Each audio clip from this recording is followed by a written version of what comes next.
tombeur de Nantes le week-end dernier. Limoges se déplace à Cesson. Les irréductibles toujours intouchables à la Gladys Arena. Et en haut du classement, voilà cette opposition de la 8e journée de l'Ikimoli Star League avec Limoges qui vient de donner le coup d'envoi.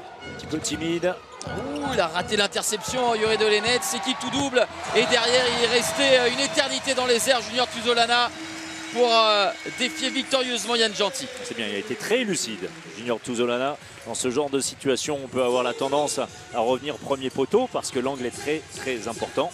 Alors que vous avez entendu le discours de Sébastien Le Riche, le but de Yoav Lombroso. Ça passe pour Yoav Lombroso. C'est vraiment une bonne pioche, hein, eux qu'ils étaient allés chercher en D2. À un moment où vous pouvez vous mettre en difficulté et s'il y a un mouvement de pivot, vous vous retrouvez en train de danser autour. Allez, bien fait, voilà, bien fait Molinier.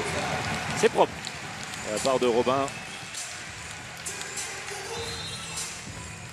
Tir croisé avec un Eldera qui hésite, hein, vous voyez, hein, c'est ce temps. Boragan à l'intérieur, elle n'était pas évident à attraper. On avait changé les postes. C'était Boragan pour Yoann Cardinal en échec face à Yann Genty. Yoann Cardinal qui a cherché un impact juste au-dessus de l'épaule droite. Regardez. Gageons pour les Cessonnais qu'on passe pas du 14-7 parce que là, ça risque d'être compliqué même si on en prend le chemin avec ce beau croisé et ce tir mi-distance de David Iglesias.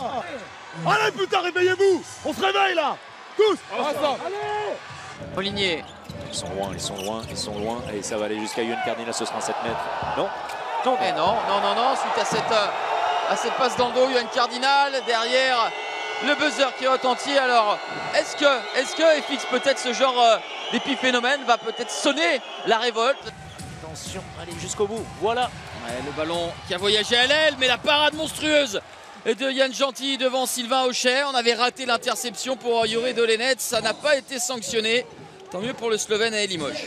Dans la construction, dans la volonté de se passer proprement le ballon, c'était bien. C'était bien pour ses sons. Dragan Gajic qui revient sur son coéquipier. Oh, et derrière, le tir en appui, poteau rentrant pour Yoav Lombroso. Ça va être difficile pour ses sons. Ça veut dire surtout que Limoges deviendrait la terreur pour les clubs de l'Ouest. Ouais, exactement. Après Nantes et Toulouse. Toulouse également, hein, qui est tombé à Limoges dans les grandes proportions d'ailleurs. Alors, il ne compte pas double, mais il est très spectaculaire ce but de Brief. Une première feinte, hop et de dos. Allez, jouez calmement! Les irréductibles tentent de souffler pour recoller à la marque. Gajic face à Tabaran. Il est important ce pénalty à 10 minutes de la fin. Voilà. La parade d'Arnaud Tabaran. Et il a tenté le Chabala et le bras décisif. André Fernandez que les Limougeaux seraient. Le ballon magnifique. Magnifique. Ludwig Apollinaire. Alors ce n'est pas forcément ce qu'il y a eu de plus spectaculaire, mais Ludwig Apollinaire, il a mis énormément d'engagement défensif. Il a mis 2-3 buts en contre-attaque qui ont fait énormément de bien. Et là, cette no-look passe pour Romaric Guillot. C'est parti, le croisé sans ballon. Romuald Collet qui va mettre de la pression. Il est bien pris par. Pas suffisamment. Pas de faute. Le poteau, ça revient dans les mains de Dragan Gajic.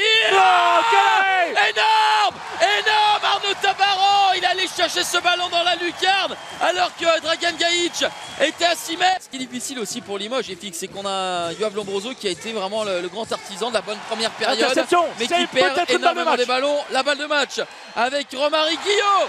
Romaric Guillot qui a battu un travail de sape énorme avec Thiago Rocha. Un énième duel remporté dans cette deuxième période face à Denis Serdarevic. Et Cesson s'impose 30-27 après avoir été mené de 7 longueurs à la pause. Cesson renverse Limoges et reste imprenable à la Gladys Arena. C'est un capital confiance, on est sur une super dynamique. Ce soir, on avait une opportunité de passer 4e tout seul. On le savait, on avait envie de profiter de ce moment-là parce qu'on ne sait pas dans 6 mois où on sera. Donc on profite du présent actuel. Donc actuellement, c'était ça l'objectif, c'était d'arriver à prendre cette 4e position, sachant qu'on recevait à la maison. On sait que c'est compliqué de venir à la glace. De toute façon, on se devait, vu la première mi-temps, de réagir, peu importe le résultat au final, mais il fallait réagir. Donc l'équipe l'a fait, on a réussi à mettre cette petite grinta en plus et je pense on leur a posé énormément de problèmes sur cette seconde mi-temps. Je pense qu'ils étaient un peu fatigués Et derrière, forcément, quand tu montes les ballons et tu marques facilement, ça aide. Et le public a été extraordinaire aujourd'hui.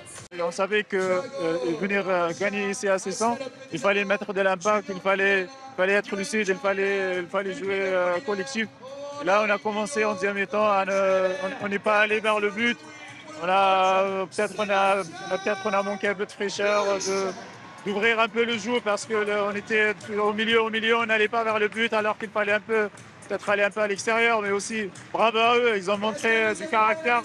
En deuxième temps, on l'avait perdu un petit peu, il fallait montrer du caractère plus qu'eux. On a failli, bon, on va se regarder, on va essayer de travailler parce que normalement, c'est impardonnable, on ne peut pas perdre un match comme ça. Mais vraiment bravo à Cessan, ils ont fait un bon match.